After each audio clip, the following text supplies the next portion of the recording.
하나님이 창조하신 세계는 자연계와 영계로 되어 있습니다. 자연계는 우리가 살아가는 이 지구별, 지구에서 이렇게 보이는 파란 하늘, 이 첫째 하늘 아래 살아가는 이 지구촌의 모든 사람들과 생명체, 그리고 두 번째는 이 우주의 전체, 둘째 하늘이라고 합니다. 그러니까 하나님이 창조하신 자연계는 이 지구를 포함해서 지구에 있는 만물과 우주 전체, 이걸 포함해서 자연계다 그럽니다. 이 자연계는 사람의 눈에 보입니다. 그리고 물질로 되어 있습니다. 그런데 하나님이 창조하신 세계 가운데 또 하나는 영계입니다. 영계, 영적인 세계. 하나님이 계신 곳, 이것을 가리켜서 성경은 셋째 하늘, 하나님의 나라 천국 그럽니다. 천국에는 이 혈과 육을 가지고 갈 수가 없습니다. 그래서 하나님, 영이신 하나님, 그리고 하나님을 섬기는 천사들, 이런 영적인 존재가 사는 곳이 영계, 천국이죠. 하나님은 이 두 세계를 창조하셨는데 여러분 한번 생각해 보십시오. 개미에게 우주를 이해시킬 수 있을까요? 불가능합니다. 자, 그러면 우리가 얘기하는 이 우주는 얼마나 광대한지 우주선을 타고 갔다 온 사람들이 아니면 망원경으로 여러 가지로 현대 과학이 어느 쪽으로 어디까지 가니까 우주의 끝이 보이더라, 이렇게 말하는 거 들어보셨습니까? 둘째 하늘에 속하는 우주도 끝이 없습니다. 그러면 셋째 하늘에 속하는 하나님의 세계, 영적인 세계는 정말 우리가 우리의 이성으로 다 이해할 수는 없습니다. 그래서 하나님은 자연계를 창조하시면서 우주 만물과 이 지구촌의 모든 생명체와 특히 사람의 육체에 보이지 않는 하나님과 보이지 않는 하나님의 세계를 투영하셨습니다. 그래서 물질 세계, 사람의 육체, 이 자연 만물을 자세히 관찰하면 거기에서 하나님의 성품과 하나님 나라의 원리, 이런 것들을 우리가 어느 정도는 깨달을 수 있습니다. 하나님이 창조에 그런 은혜를 담아 놓으셨습니다. 자, 오늘 말씀을 한번 보면서 히브리서 오늘 본문 8장 5절인데 현대어 성경으로 한번 보겠습니다. 땅 위에 제사장들이 들어가 일하는 성전은, 땅 위의 성전, 자, 모세 시대 때 하나님께서 성막을 만들어라, 성막을 만들었습니다. 다윗에게 하나님께서 이제 성전 건축을 말씀하셔서 솔로몬이 성전 건축을 했습니다. 구약 시대에 이런 성막이나 성전을 얘기하는 거예요. 땅 위에 있는 성전은, 잘 보십시오, 하늘에 있는 본래의 성전을 본떠서 만든 것이다. 참으로 심오한 말씀입니다. 우리는 구약 시대 때 이스라엘 백성들은 솔로몬 성전을 가리켜서 하나님의 성전이다 얘기했습니다. 그런데 그건 본질이 아닙니다. 하늘에 하나님의 성전이 진짜 있고, 그러면 하나님의 세계는 영적인 세계인데 건물일 수 없죠. 물질적인 것일 수 없죠.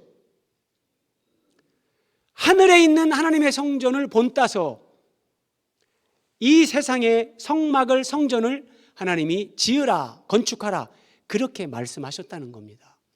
그래서 의식 있는 목회자들, 의식 있는 교회, 깨어있는 성도들은 이 예배당 건물을 결코 성전이라고 하지 않습니다. 이 예배당 건물을 교회라고도 하지 않습니다. 이것은 그리스도인들이 모여서 하나님을 예배하는 데 필요한 그냥 예배당 또는 교회당이지, 이 건물이 교회이거나 성전일 수가 없습니다. 하늘에 있는 성전을 그대로 본떠서 만들라고 하나님이 말씀하셨다. 이 말씀이 요한계시록에 가면 이렇게 확인이 됩니다.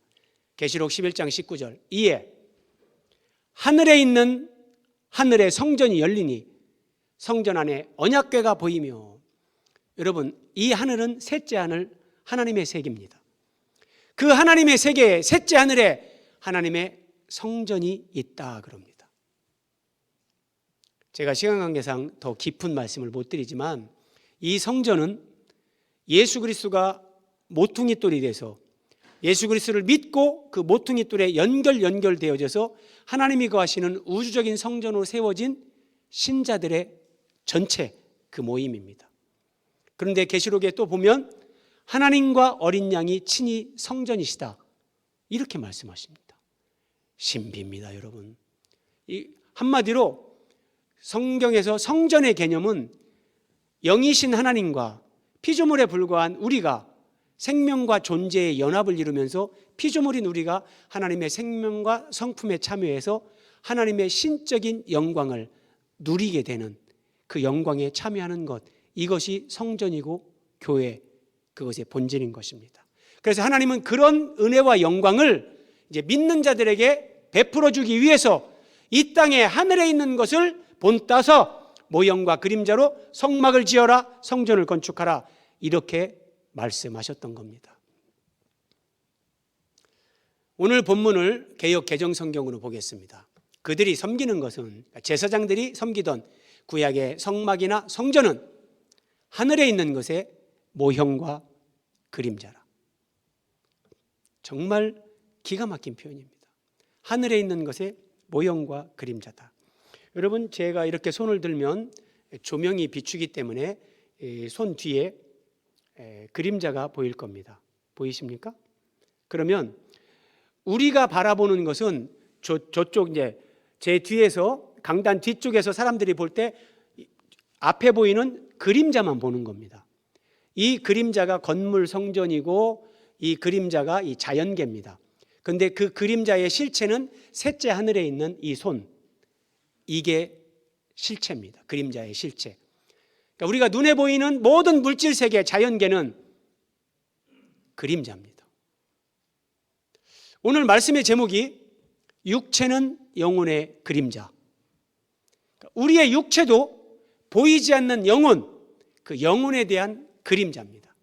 그래서 여러분, 그림자인 육체를 아무리 아름답게 꾸며도 그림자인 눈에 보이는 육신의 음식, 이 세상 것을 아무리 취해도 사람은 그것으로 채워지지 않습니다.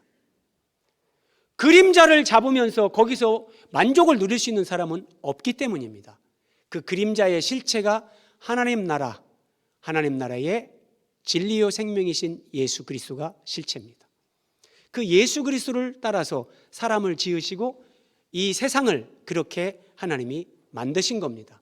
그래서 자연계는 물질계요, 우리 눈에 보이는 이 물질계는 하나님의 세계, 영적인 세계의 그림자입니다. 심오한 말씀입니다. 하나님의 말씀은 이런 깊은 진리를 우리에게 가르쳐 주십니다. 하나님이 자연계를 창조하시면서 이 물질계에 보이지 않는 하나님의 세계를 투영하셨습니다. 투영했다, 영자가 그림자 영자입니다. 그래서 이 자연계를 잘 보면 하나님의 세계의 원리들이 보입니다. 그래서 오늘 말씀의 제목이 육체는 영혼의 그림자, 이런 제목입니다. 자, 어떤 의미가 있는가? 함께 오늘 본론으로 들어가 봅니다.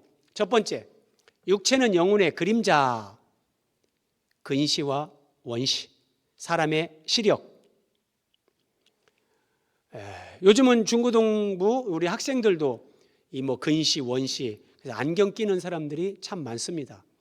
근데 젊을 때는 정시로 잘 보인다 할지라도 연세가 들어가시면 이제 그 노화의 현상 가운데 하나가 눈이 잘 안 보이는 겁니다. 어떤 사람은 근시가 되고 어떤 사람은 원시가 되는데, 여러분, 하나님은 우리 육체의 이런 노화 현상, 시력을 가지고도 우리에게 영적인 메시지를 주십니다. 베드로후서 1장 9절에 베드로가 이렇게 말합니다. 이런 것이 없는 자는 맹인이라 멀리 보지 못하고. 자, 멀리 보지 못한다. 이것이 이전에 보던 개역 한글 성경은 원시치 못하고 이렇게 번역을 했었습니다. 자, 멀리 보지 못한다, 원시치 못한다, 이것을 근시라고 합니다. 그러니까 근시는 가까운 거는 잘 보이는 사람입니다. 멀리 있는 것이 보이지 않습니다. 그래서 저 그림에 나오는 것처럼 어떤 어르신들은 이렇게 멀리 있는 걸 보기 위해서 평소 안경을 낍니다. 근데 가까이 있는 신문이나 책을 보려고 하면 그 안경을 끼면 오히려 안 보입니다. 그래서 이렇게 들고 봅니다. 이런 사람들은 근시입니다. 근시. 자, 하나님은 청소년 시기든지 아니면 연세가 들면서 노화 현상으로 이런 근시나 원시가 사람들에게 이 육체에 일어날 것을 다 아시고 이걸 통해서 우리에게 메시지를 주시는데, 한번 보십시오. 자, 이런 것이 없는 자, 그러면 이런 것이 뭔가? 이런 것이 없는 자는 보지 못하는 맹인이요, 본다 할지라도 멀리 보지 못하고 가까이에 있는 것만 보는 영적 근시다 그러는 거예요. 영적 근시. 사도 베드로가 말하는 이런 것들은 믿음의 덕의 지식을, 지식의 절제를, 절제의 인내를, 인내의 경건을, 경건의 형제 우애를, 형제 우애의 사랑을 더하라. 믿음으로 시작돼서 사랑으로 완성되는 이 믿음의 과정들을 베드로가 쭉 열거합니다.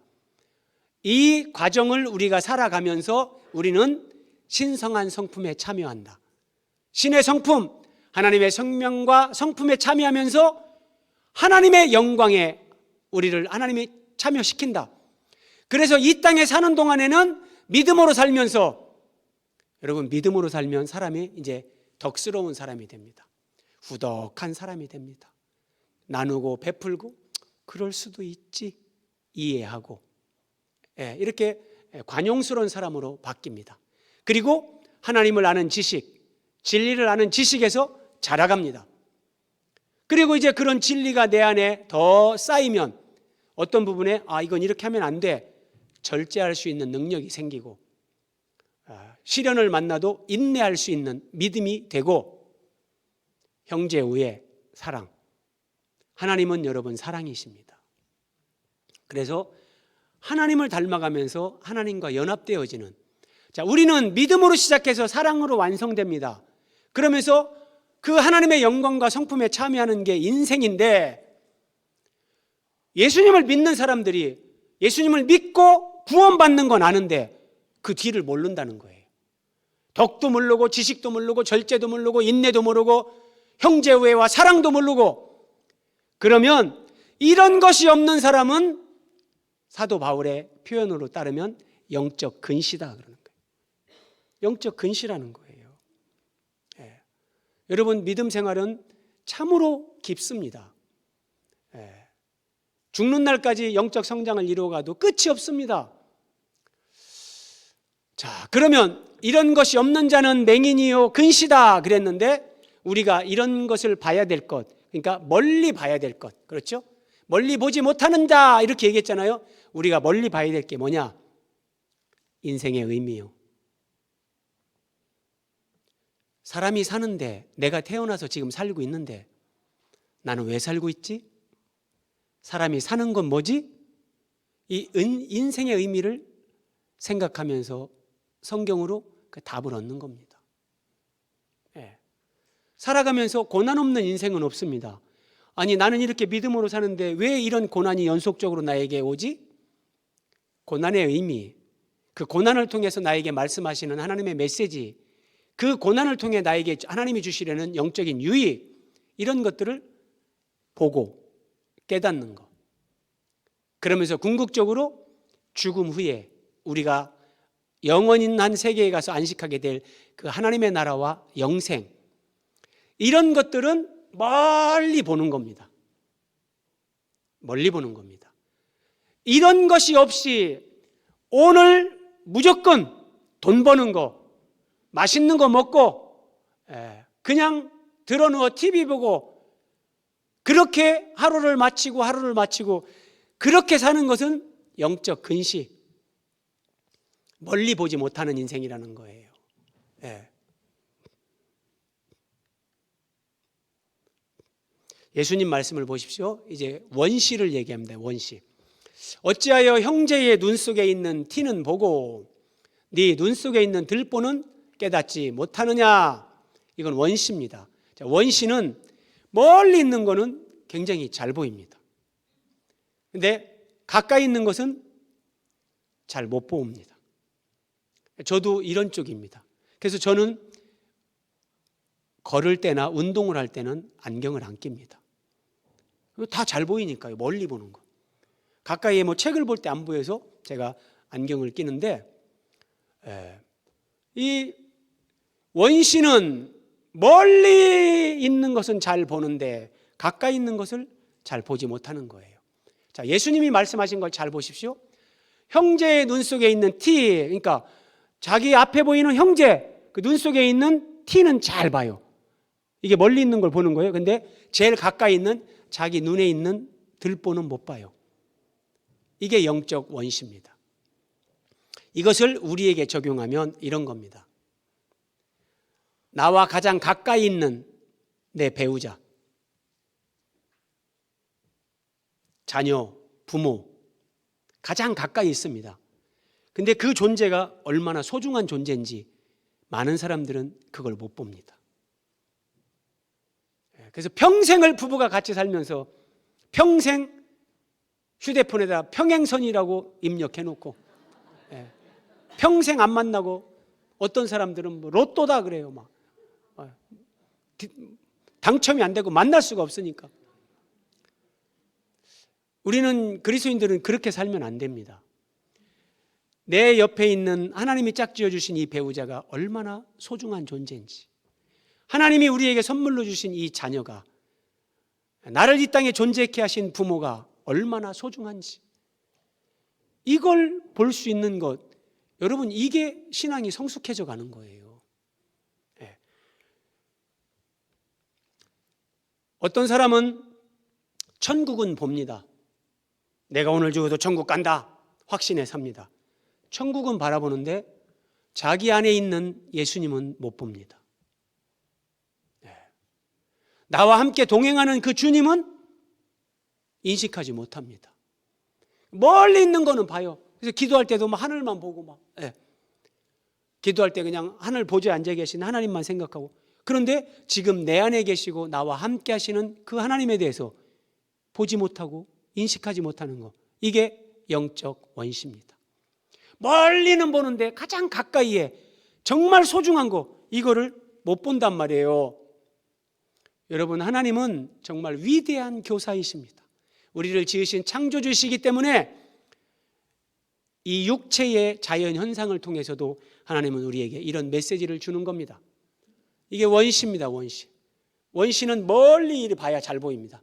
그래서 휴대폰 가까이 있으면 안 보이는 거예요. 아이고. 자, 하나만 더 적용해 봅니다. 늘 가까이에 있는, 늘 만나는 교회 지체들, 셀 식구들, 얼마나 소중하고 하나님이 나에게 주신 축복인가, 이걸 보지 못한다면 영적인 원시입니다. 멀리 죽으면 내가 천국은 가지, 이건 알아요. 그런데 지금 하나님이 나에게 선물로 축복으로 준 교회 지체들, 그 가치를 모르는 거예요. 자, 우리가 이렇게 자유롭게 평화롭게 예배당에 나와서 예배를 드립니다. 이 교회 공동체의 소중함, 예배의 정말 그 행복, 이걸 모르고 오늘도 교회 가야 돼, 벌써 주일이야, 그것은 하나님이 허락하신 그 예배와 교회 공동체의 축복, 그 어마어마한 그 은혜와 영광을 보지 못하는 거예요. 그래서 어떤 사람들은 인생을 살면서 큰 목표를 설정합니다. 큰 것을 추구합니다. 그런데 작은 행복, 작은 친절, 작은 배려, 이런 거는 생각하지 못하면서 삽니다. 그래, 내가 10년 후에 20년 후에 두고 봐라, 나 이렇게. 그런데 지금 하나님은 여러분 오늘이라는 하루를 우리에게 선물로 주십니다. 자, 5월이라는 이 참 실록의 계절을 하나님은 우리에게 선물로 주십니다. 그 선물을 누리면서 하루하루 순간순간을 행복하게 살아가는 것, 이것이 가장 거룩한 삶입니다. 그런데 내 일상에서 내가 그렇게 누리면서 주님과 동행해야 될 그 작은 행복, 작은 친절, 사람들에게 관용을 베풀고 내가 나누고 베푸는 이런 삶에 대해서 사람들은 무딥니다. 타인의 허물은 기가 막히게 정확하게 보는데 자신의 결점은 보지 못합니다. 이게 영혼의 원시. 멀리 있는 건 나름대로 보는데 가까이에 있는 정말 중요한 것을 보지 못하는 영적 원시란 말입니다. 육체는 영혼의 그림자. 두 번째, 손톱, 발톱, 머리카락. 아마 여러분도 이런 설교를 평생에 처음 들으실 거라고 생각을 합니다. 저도 설교를 준비하면서 이런 걸로 설교를 계속 묵상을 하다가 저는 이게 그냥 사실은 한두 주 묵상한 건 아닙니다. 사실은 수십 년 묵상한 거죠. 자, 한번 보십시오, 여러분. 하나님이 사람에게 육체를 가지고 이렇게 살아가게끔 만드셨는데 사람의 육체는 어느 정도 성장을 하면 더 이상 성장을 하지 않습니다. 계속해서 성장하면 거인증이라고 해서 병입니다. 그 사람은 진짜 이상하게 되고 불행해집니다. 그런데 여러분, 사람의 신체 가운데 손톱, 발톱, 머리카락은 죽을 때까지 자랍니다. 그래서 우리는 살아가면서 이런 생각을 하고 하나님께 물어야 됩니다. 이상하다. 왜 손톱, 발톱, 머리카락은 죽을 때까지 자라가는 걸까? 그냥 단순하게 이 손을 보호하기 위해서, 발을 보호하기 위해서 그렇게 생각하면 그것도 맞죠. 그것은 그냥 문자적인 거고 육체적인 거고 하나님은 그 육체에 영적인 것을 투영했다. 제가 말씀드렸죠? 이건 진리거든요. 여기에는 하나님의 다 메시지가 있어요. 메시지가 있습니다. 자, 신명기 21장 11절 12절인데 한번 보십시오. 네가 만일 그 포로 중에 아리따운 여자를 보고 그에게 연연하여 아내를 삼고자 하거든 이스라엘 남자가 전쟁에 나가서 승리하고 돌아오면서 포로를 데리고 왔는데 그 포로 가운데 여자가 있었습니다. 근데 그 여자 포로 가운데 이 여자가 너무 사랑스러운 거예요. 그래서 이방 여인이지만 내가 결혼을 해야겠다, 이 여인하고. 그때를 하나님이 말씀하시는 거예요. 그때 어떻게 하냐? 그 이방 여인을 네 집으로 데려갈 것이요, 그는 손톱을 베라. 손톱을 깎아라, 이 얘기예요. 성경에 이런 말씀도 다 있습니다. 왜냐하면 하나님은 우리의 손톱, 발톱을 만드신 분이기 때문에 하나님은 그 하나하나를 통해서 영적인 메시지를 우리에게 주시는 겁니다. 그러면 이 손톱을 벤다는 의미가 뭐냐? 이런 겁니다. 손톱을 벤다는 것은 1차적으로 이방 풍습을 버리는 겁니다. 이 손으로 우상을 숭배하고 섬기던 그런 이방 풍습을 버리고 이제 하나님의 백성이 된다는 의미인데, 이것을 남자로 설명을 드리면 이방인 남자가 유대교로 개종을 해서 하나님의 언약 백성이 될 때, 구약시대 때 그 남자들은 할례를 받습니다. 생식기의 포피를 칼로 잘라버립니다. 여자는 이렇게 손톱을 베어버리는 걸로. 그래서 영적인 의미는 같습니다. 그러니까 남자가 할례를 행한다는 것은 내 육체의 생명, 나의 옛사람의 그 존재를 하나님의 은혜, 말씀의 칼로 나를 베어버린다. 이전의 나의 옛 생활을 이제 끝낸다는 그런 의미가 할례입니다. 손톱을 벤다는 것도 그랑 같은 거예요. 이전에 우상을 숭배하며 세상을 따라 살면서 세상에 푹 빠져서 살던, 그렇다고 하나님이 손을 끊으라, 이건 안 되잖아요. 그래서 손톱을 끊어라, 이렇게 말씀을 하시는 거예요. 그러니까 할례와 같은 의미이기 때문에 굉장히 깊은 의미가 여기 있는 거죠. 그래서 여러분, 이제 앞으로 손톱, 발톱을 깎을 때마다 여러분 생각해야 됩니다. 저 정도 손톱이 길어도 여성들은 뭐 아름다움으로 생각하겠지만 남자들은 뭐 기타를 치는 사람이 아닌 이상 참 불편합니다. 그래서 정기적으로 우리가 손톱 발톱을 깎지 않습니까? 손톱을 깎을 때마다 이런 생각을 하십시오. 손톱은 평생 자라가요. 내 속에서 나도 모르게 자라가는 죄, 나도 모르게 자라가는 탐욕, 미움, 질투, 원망, 불평, 비교의식, 게으름. 여러분 한번 생각해 보세요. 믿음 생활하면서 영적으로 게을러져요. 그러면 손톱이 조금씩 자라는 것처럼 내 안에서 영적 게으름이 조금씩 자라가는 거예요. 그러면 믿음 생활하면서 딱 하나 주일 예배에 한번 참석합니다. 기도, 어떤 셀 모임, 밤 예배, 철야 기도회, 물론 그것을 다 한다고 해서 그것이 꼭 우리가 하나님의 뜻대로 사는 그리스도인이라는 뭐 그런 보증은 아닙니다. 그러나 내가 정말 기도해야 되고 지체들과 말씀을 나누고 영적인 교제를 하면서 하나님은 교회를 세우셨을 때 우리가 그런 관계 속에서 그런 영적 성장을 이루어가기를 하나님은 계획하신 거거든요. 그런데 손톱이 자라는 것처럼 발톱이 자라는 것처럼 내 속에서 영적 게으름이 조금씩 올라와도 영적으로 심각한 결과를 맺습니다. 그런데 죄가 그렇게 된다면, 탐욕이 그렇게 된다면, 욕심이 잉태한 즉 죄를 낳고 죄가 장성한 즉 사망을 낳느니라. 이게 손톱 발톱이 자라는 것처럼 더디게 조금씩 자라면서 사람들을 그렇게 넘어뜨리는 겁니다. 그래서 손톱 발톱을 깎을 때마다 내 속에서 자라난 부패한 것, 내가 잘라버려야 될 것은 무엇인가, 자기를 돌아보면 매우 유익할 것입니다.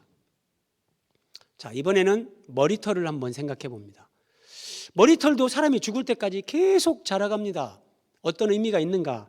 민수기 6장에서 하나님께서 나실인 규례를 말씀하십니다. 서원을 하고 내가 하나님을 섬기겠다, 헌신하겠다라고 하는 사람, 첫 번째, 그는 머리털을 길게 자라게 하라. 그래서 삼손이 머리를 깎지 않았던 겁니다.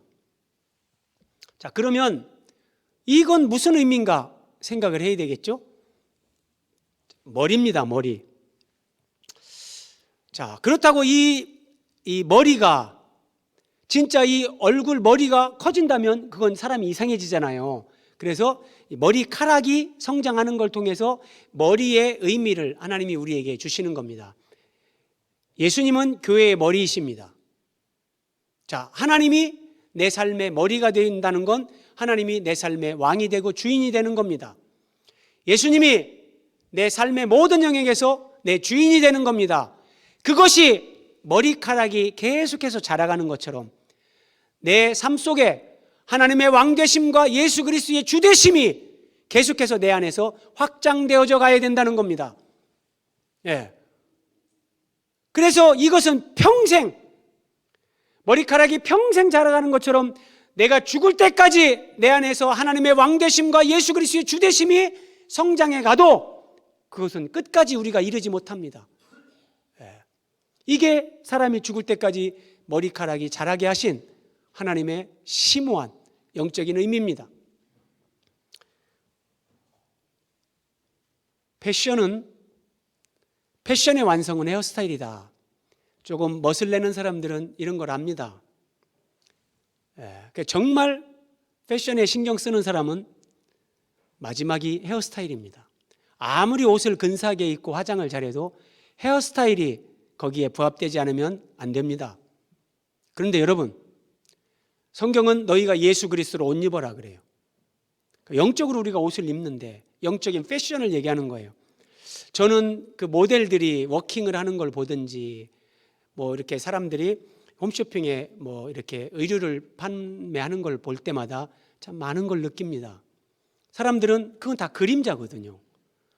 이 육체의 옷을 입는 건 예수 그리스도로 옷 입는 것에 다 그림자인데 사람들은 다 그림자에 열광하고 그것을 뭐 구매하고 그것을 팔고 여기에는 관심이 지대한데 예수 그리스도로 옷 입는 거에 대해서 그렇게 지대한 관심을 갖는 사람들이 많지 않습니다. 자, 어쨌든 예수 그리스도로 옷 입는 영적인 패션의 완성은 헤어스타일입니다. 무슨 말입니까? 하나님이 나의 왕 되시는 것, 예수 그리스도가 나의 주인 되시는 것, 이것이 내 머리카락이 자라가는 것처럼 계속해서 확장되어지는 겁니다.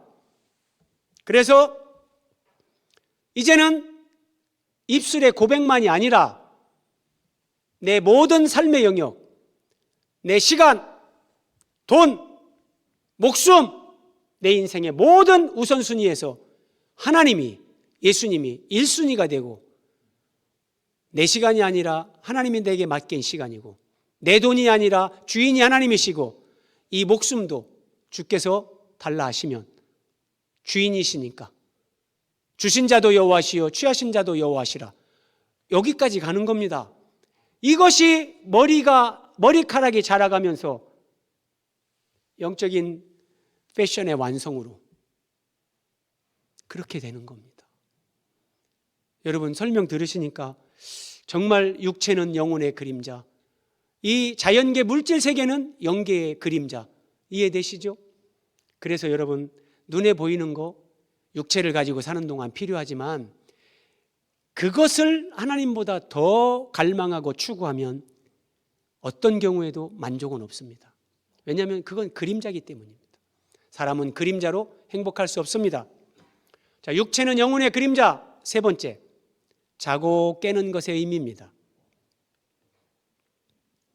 모세가 시편 90편 10절에서 이렇게 말합니다. 우리의 연수가 70이요 강건하면 80이라도 그 연수의 자랑은 수고와 슬픔뿐이요 신속히 가니 우리가 날아가나이다.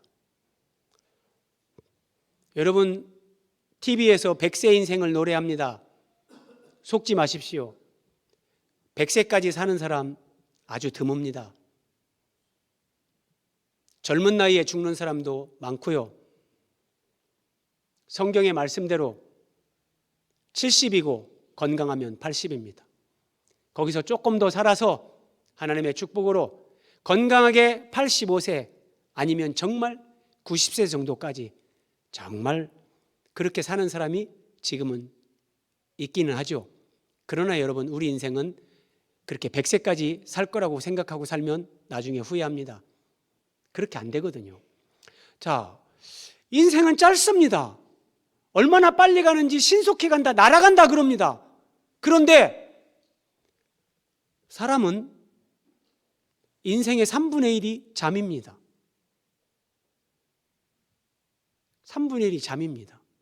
그러면 저는 이런 생각도 해본 거예요. 하나님이 사람을 잠을 자지 않고 살 수 있는 존재로 만들었다면 그 짧은 인생 얼마나 그 시간을 효율적으로 더 경제적으로 활용할 수 있었을까?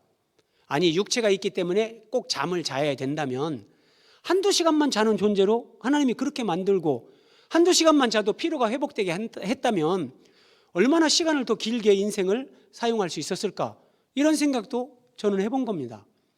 그런데 하나님은 인생의 3분의 1이 잠이 되게 하셨습니다. 하나님은 왜 사람을 꼭 잠을 자고 깊은 잠을 자고 그 잠에서 깨어나는 이 매일매일 이 반복되는 삶을 살게끔 사람을 그렇게 창조하셨을까요? 자, 예수님이 요한복음 11장에서 나사로가 죽은 것을 아셨습니다. 그래서 제자들과 함께 가시면서 우리 친구 나사로가 잠들었도다. 성경은 믿음의 사람이 죽었을 때 구약에서 다 잠잔다 그럽니다. 예수님은 나사로가 죽은 걸 아셨지만 그가 잠들었다. 13절 보십시오. 예수는 그의 죽음을 가리켜 말씀하신 것이나 그들은, 제자들은 잠들어 쉬는 것을 가리켜 말씀하신 줄 생각하는지라. 예수님이 잠잔다, 잠들었다. 영적인 세계에서, 하나님의 세계에서는 사람이 죽는 것을 잠자는 것으로 보는 겁니다. 그래서 스데반이 돌에 맞아 순교합니다. 성경은 스데반의 죽음을 이 말을 하고 자니라, 잠든 것으로 묘사합니다. 여기에 하나님의 진리, 잠과 관계된 영적인 메시지가 있습니다. 고린도전서 15장 20절 우리 같이 한번 읽어보겠습니다. 시작. 이제 그리스도께서 죽은 자 가운데서 다시 살아나사 잠자는 자들의 첫 열매가 되셨도다. 여기서 잠자는 자들, 죽은 자들을 얘기합니다. 그들 가운데 첫 열매가 됐다. 예수님이 부활의 첫 열매가 됐다는 겁니다. 그래서 앞에 파란색 다시 살아나사 예수님의 부활을 얘기하는 겁니다. 이제 답이 나왔습니다. 왜 인생에게 하루에 3분의 1이 되는 그 시간 깊은 잠을 자게 하시는가? 왜 태어나서 죽을 때까지 자고 깨고 자고 깨고 이것을 반복하게 하시는가? 사람은 죽습니다. 깊은 잠을 자는 겁니다. 그런데 육체의 죽음이 끝이 아니라는 겁니다. 평생에 걸쳐서 우리는 잠을 잤습니다. 그리고 반드시 그 다음날 아침 우리는 다 일어났습니다. 그런데 사람들이 육체가 죽어서 흙으로 돌아갔을 때 이게 잠드는 것인지를 모릅니다. 자연계에 속해서 영적인 세계의 진리를 모르니까. 근데 영적인 세계, 하나님의 세계를 알면 그 죽음은 잠자는 겁니다. 그러면 잠자는 사람은 반드시 다음날 아침 일어납니다. 평생을 주무시고 일어났던 것처럼 우리는 반드시 죽음 후에 부활합니다. 이것을 하나님이 인생들에게 가르쳐주고 각인시키고 잊지 말게 하기 위해서 평생을 깊은 잠을 자고 깨고 일어나게 하나님이 그렇게 하신 겁니다. 그래서 사람의 관점으로 볼 때 인생의 3분의 1이 잠이라고 할 때 너무 많은 시간을 허비하는 것 같다. 하나님이 인간을 창조하실 때 뭔가 계획을 잘못하셨나? 아닙니다. 하나님은 잠깐 사는 그 인생 이후에 하나님 나라의 영원한 세계에서 영생이 있고 하나님과 더불어 함께 사는 그 영원한 행복이 있고 정말 하나님이 예비한 천국의 영광이 있다. 이걸 잊지 말고 살아라. 너희들이 하루에 3분의 1을 자고도 반드시 일어난 것처럼 인생에는 부활이 있다. 하나님이 이걸 우리에게 말씀하시기 위해서 깊은 잠을 자고 평생에 자고 깨는 존재로 우리를 만드신 겁니다. 아멘이십니까? 마지막으로 하나 더 생각합니다. 육체는 영혼의 그림자. 네 번째, 목의 회전 각도. 여러분 이런 거 생각해 보셨습니까? 사람의 목은 이렇게 뒤까지 안 돌아갑니다. 우리가 TV에서 보면 로봇이 나오면 로봇은 완전히 360도 회전합니다. 인간이 만든 로봇은 360도 회전을 하는데 하나님이 만드신 인간은 왜 목이 기껏해야 한 90도 정도? 왜 뒤로 돌아가지 않는가? 하나님은 다 뜻이 계십니다. 네, 하나님은 다 뜻이 계셔서 육체에는 하나님의 세계, 영이신 하나님의 어떤 그런 진리와 의미가 여기 투영되어 있다니까요.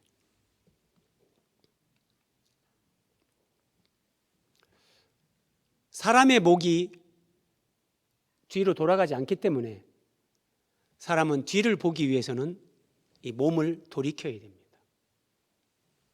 그렇죠? 몸을 돌이켜야 됩니다. 어떤 의미인가? 오늘 마지막 화면입니다.